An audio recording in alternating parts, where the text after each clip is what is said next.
Praise lord. ప్రియమైన దేవుని బిడ్డలారా, కీర్తన గ్రంథము 56 అధ్యాయము 3వ వచనము 4వ వచనము. నాకు భయము సంభవించు దినమున నిన్ను ఆశ్రయించుచున్నాను.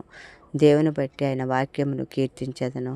నీకున్న సమస్యలతో మోయలేని భారాన్ని మోస్తూ నలిగిపోతూ కృంగిపోతూ ఉన్నావా? కృంగిన వారిని లేవనెత్తే దేవుడు, నేను ఆరాధిస్తూ ఉన్న దేవుడు.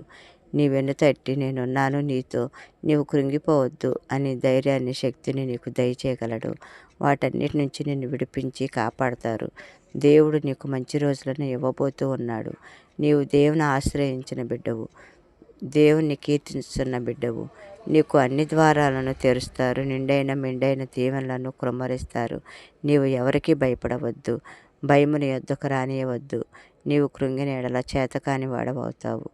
దేవుని యందు నిరీక్షణ ఉంచుము, ఆయనే నిన్ను ఆదుకొనును. ప్రార్థించు, దేవుని స్తుతించు, ఆయన పాదాలు చెంత యొద్ద ఉండి